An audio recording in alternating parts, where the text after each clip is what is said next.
اس کے باوجود اللہ نے ہمیں ملک دیا. ہمیں اس کے بعد سوچنے کے لیے بیٹھ جانا چاہیے تھا نا. سر جوڑ کے بیٹھ جاتے کہ اللہ نے اتنا بڑا ہم پر غیر معمولی کرم کیا ہے, تو دیکھو جو اللہ نے ہم سے جو وعدے کیے ہیں اللہ سے, اس کا کچھ تو پاس کریں.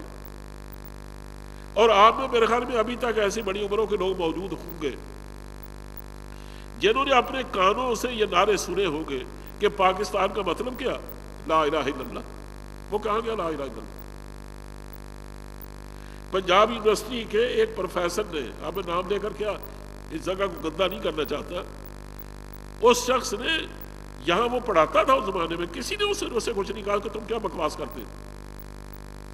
انہوں نے کہا یہ جو ہمارے پارلیمنٹ ہاؤس پر کلمہ طیبہ لکھا ہوا ہے لا الہ الا اللہ محمد رسول اللہ, کہا اس کو ختم کرو, اس سے میرا استحقاق مجروح ہوتا ہے. اندازہ کرو, یہ مسلمان ہے اور اگر ایک ایسی عبارت پر جو تمام مسلمانوں کی مشترکہ عبارت ہے اور وہ نمائندہ ہماری قیادت کی, ہمارے اقتدار کی, اس پر اگر ہم کلمہ طیبہ لکھتے ہیں جس کے لیے ہم نے ملک بنایا, وہ کہتا میرا استحقاق مجروح ہوتا. اور یہ بیماری کسی ایک جگہ کی ہونا تو چلو آدمی برداشت کر لے, یہ تو سارے عالم اسلام کی ہے. میں پھر نام لینے سے اعتراض کر رہا ہوں کہ ایک بڑے صاحب, بڑے عالم دین ہیں, وہ جسٹس بھی رہے, انہوں نے اپنے یہ واقعہ لکھا ہے کہ میں ایک وفد کے ہمراہ ایک ملک میں گیا, ملک کا انہوں نے نام نہیں لکھا, تمام 2-4 دن ٹھہرے تو اتفاق فیصلہ یہ ہوا کہ ہمیں سربراہ مملکت سے ملنا ہے. ظاہر ہے کہ ہم سعودی ہم آئے ہیں پاکستان سے ایک وفد لے کر, تو سربراہ مملکت سے ملنا چاہیے. ان سے ملنا ہے تو پھر یہ فیصلہ کرو کہ اس کو کیا تحفہ پیش کرنا. کہ ہم نے آپ سے ساتھ جوڑ کے بیٹھے, ہم سوچا کہ امیر ملک ہے, ان کے پاس کیا نہیں ہے, ہم سے بڑھ چڑھ کر چیزیں ان کے پاس ہیں. ایسی اگر وہ چیز تحفہ دن پیش کرنے کی ہے تو وہ یہ ہے کہ ہم اللہ کی کتاب ان کی خدمت پیش کریں. کام نے سب سے سوچ کر تو آخر ان کے سیکورٹی آفیسر کو اطلاع دے دی کہ جناب کل کو ہم ملنا چاہتے ہیں, آپ ان سے بکل لے دیں, اور ہم جو پیش کرنا چاہتے ہیں یہ ہمارا تحفہ, یہ ہم پیش کرنے کی اجازت چاہتے ہیں. سیکورٹی آفیسر کی طرف سے اطلاع آئی کہ جناب آپ قرآن پاک پیش نہیں کر سکتے. اندازہ کریں, یہ ملک مسلمانوں کا, حکمران مسلمان, اقلیت وقت تھوڑی تعداد میں غیر مسلم, کہتے ہیں آپ ان کو قرآن کریم کا تحفہ پیش نہیں کر سکتے. انہوں نے پوچھا کیوں؟ انہوں نے کہا یہاں چونکہ اقلیت بھی رہتی ہے نا, اگر آپ قرآن پاک کا تحفہ پیش کریں گے تو اقلیت کا استحقاق مجروح ہوگا, ان کا دل دکھے گا کہ ہم تو غیر مسلم ہیں, ہماری موجودگی میں قرآن کریم کیا لینے آیا. جب قرآن کریم ہمارا دشمن ہے, ہم قرآن کریم کے دشمن ہیں, ہمارا اسے کوئی رشتہ نہیں, اور وہ سربراہ مملکت کو پیش کیا جا رہا ہے, اور سربراہ مملکت ہم سب کے ہیں. حالانکہ آپ اندازہ کریں کہ اکثریت جس قوم کی ہو, اقتدار اس کا ہوتا ہے, باقی قومیں اس کے تابع ہو کر زندہ رہتی. یہ ساری دنیا میں ایسا ہی ہے. آپ دیکھ لیجیے امریکہ میں کتنے لوگ ہیں جو مسلمان ہیں, اور تعداد ان کی میرے خیال ممکن ہے کروڑ تک کہیں پہنچ گئی ہو. تو کیا کبھی وہاں کسی بھی سربراہ مملکت کو گئے ہوئے اگر تحفہ دینا ہو تو کبھی ان لوگوں سے کسی نے پوچھا ہے کہ تم بتاؤ آپ دے کے نہ دیں؟ جو ان کی اپنی مسئلتیں ہوتی ہیں اس کے مطابق وہ لین دین کرتے. وہ قرض دیتے ہیں تب ان سے نہیں پوچھتے, قرض لیتے ہیں تب ان سے نہیں پوچھتے, کوئی پالیسی طے کرتے ہیں تب ان سے نہیں پوچھتے, اس لیے کہ ان کا کیا تعلق ہے اس سے؟ ملک ان کا ہے, ان کا نہیں. یہ تو ان سے تنخواہیں لے رہے ہیں, برات لے رہے ہیں, اور ان کا احسان ہے کہ ان کو رکھا ہوا ہے, ان کو رہنے کی اجازت دی ہے. لیکن آپ مسلمانوں کا حال دیکھیں کہ نہایت کمزور سی وہاں اقلیت ہے. وہ کہتے ہیں جناب اگر ہم ان کو قرآن کی تحفہ پیش کریں گے نا تو ہماری اس اقلیت کا استحقاق مجروح ہو. یعنی ایسا لگتا ہے کبھی کہ پورے عالم اسلام میں قرآن و سنت کا کوئی والی وارث نہیں. ایک دفعہ یاد ہوگا میں نے یہی بات کہی تھی کہ اگر یہی حالت میں سکھوں پر کیوں نہ ٹھیکے پر دے دے قرآن کریم کہ تم بھی پڑھا لیا کرو. ایسے کبھی ایسا بھی ہوا, لیکن وہ لوگ اور طرح کے تھے. سید عطا شاہ صاحب بخاری مرحوم ایک قصبے میں گئے, وہاں ماشاءاللہ جن مسلمانوں کے پاس گئے تھے ان کو قرآن سنانے کے لیے انہیں سننے سے انکار کر دیا. انہوں نے کہا آپ نے سنا تم تو وہابی ہو, ہم تو نہیں سنیں گے تم سے قرآن پاک. اندازہ کریں کہ وہ اپنے آپ کو مسلمان سمجھتے ہیں, اس کو ویسے غیر مسلم سمجھتے ہیں. یہ مسلمان ہی نہیں.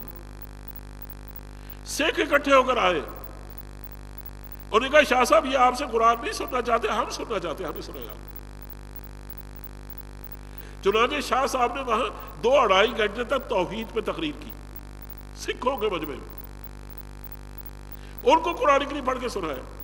اسی کہ توحید کے اصل تو وہ بھی قائل ہیں, الگ بات ہے کہ جہالت ان کی باتمات نہیں.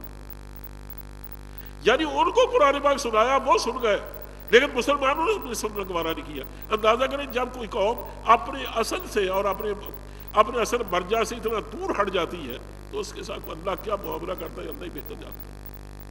تو اگر کہہ یہ رہا ہوں کہ قرآن کریم کہتا ہے کہ دیکھو کتنا بڑا احسان ہے تمہارے پروردگار کا کہ اذ انتم قلیل, یا تم بہت تھوڑے تھے. دوسرا فرمایا مستضعفون فی الارض, تم زمین میں بڑے کمزور تھے. اس زمانے میں اگر آپ اس زمانے کی اعداد و شمار کی کوئی بیلنس شیٹ نکال لینا تو آپ کو اندازہ ہو جائے گا کہ مسلمانوں کے پاس کلیدی اسامیاں کتنی تھی. میرا اکا دکا کے سوا کوئی بھی قابل ذکر کسی پوسٹ پر فائز نہیں تھا. اب لاہور میں دیکھ لیجئے سوائے اکا دکا کاروں کے کوئی کار کسی مسلمان کی نہیں تھی. یہ ساری انارکلی غیر مسلموں کی تھی, مسلمانوں کی دکانیں کتنی تھی اس میں. اکبری منڈی کا سارا کاروبار کیا ہمارا تھا؟ اب یہ کن لوگوں کا تھا؟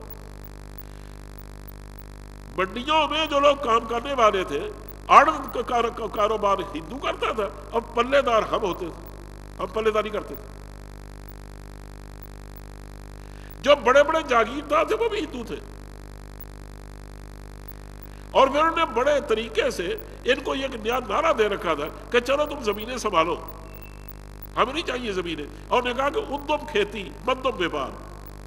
چنانچہ تجارتوں نے اپنے قبضے میں لے لی اور جو بنجر زمینیں پڑی ہوئی تھی ان کے حوالے کر دی. چنانچہ آج تک ہم بلوچستان میں اور بعض علاقوں میں بنجر زمینوں کو آباد نہیں کر سکے, اس لیے کہ وہ وہاں پانی نہیں ہے سرے سے. جب تک ڈیم نہیں بنے گے وہ آباد کہاں سے ہوگی. یعنی ہم کمزور بھی بہت تھے, اور کمزوری کا عالم یہ تھا کہ اگر کسی جگہ پختہ ہم مسجد بنانا چاہتے تھے نا تو کسی پڑھے لکھے آدمی سے پوچھ لیجئے کہ 3,000 روپیہ دینا پڑتا تھا مسجد بنانے کے لیے ساہوکار کو, اور یا پھر حکومت کے گھر. اور اگر کچی مسجد بنانا چاہتے 500 روپیہ جمع کرانا پڑتا تھا. اس کے بغیر آپ مسجد نہیں بنا سکتے تھے.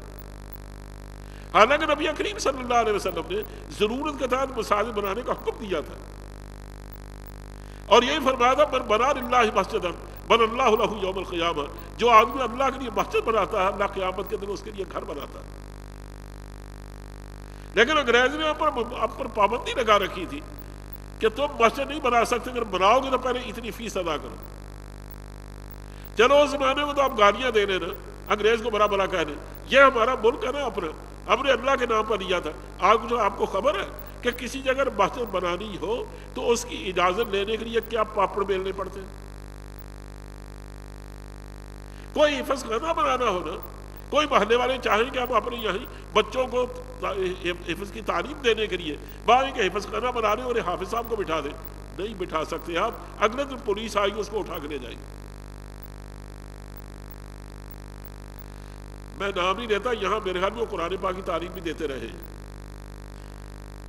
اب کیا نام لوں ان کا. انہوں نے مجھے بتایا کیونکہ میں وہاں گیا تھا افتتاح کے موقع پر, جو انہوں نے ایک قرآن پاک فہم قرآن کا ایک ادارہ بنانے کی کوشش کی. انہوں نے کہا جناب یہ جو ہم نے 1 کروڑ یا 1.25 کروڑ کی زمین خریدی, اور وہ مشکل میرے خیال میں کنال یا 1.5 کنال ہوگی,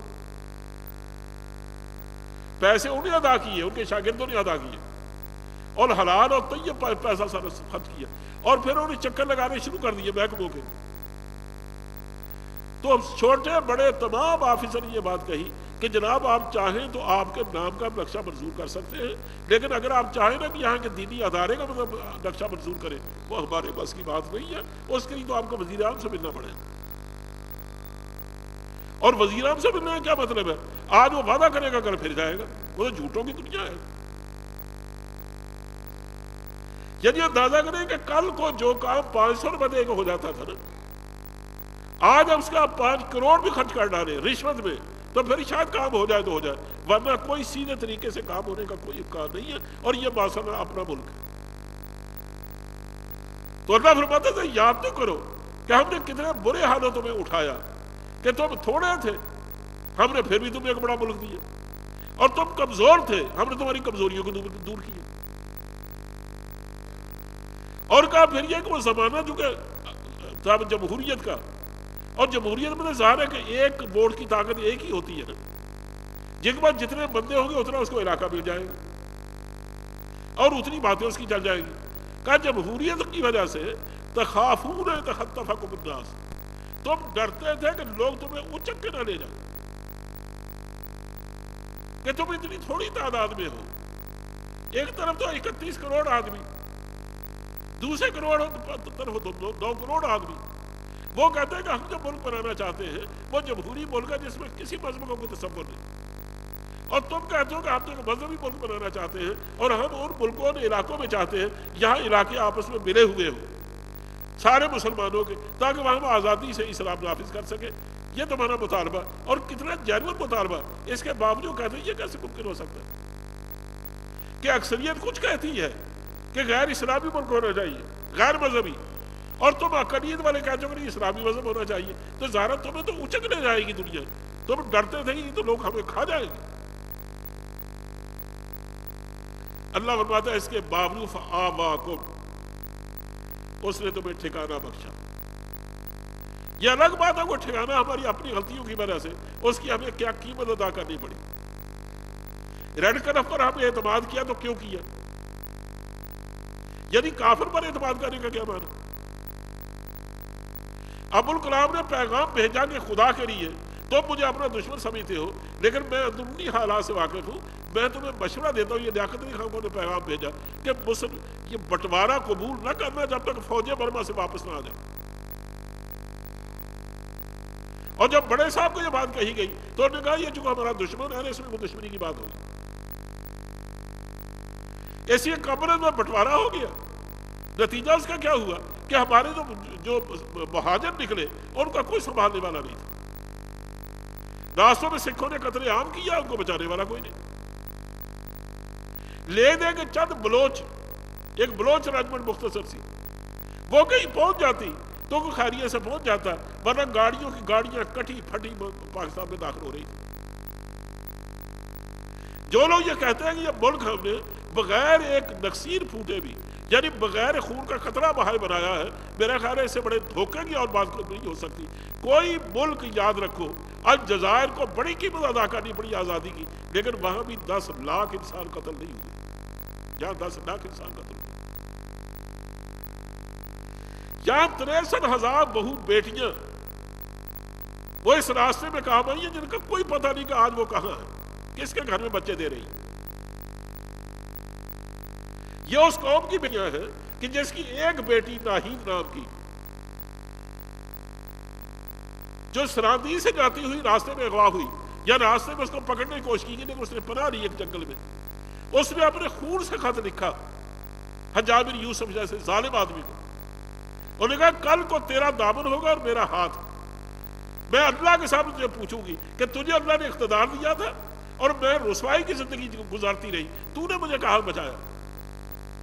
پہلے اس نے 1000 انکار کیا کہ میرے پاس تو فوج ہی نہیں ہے، ساری فوج قتیبہ کے پاس ہے اور وہ شمالی علاقوں میں لڑ رہی ہے، میں کیا کروں، میرے پاس تو سپاہی ہی نہیں ہے۔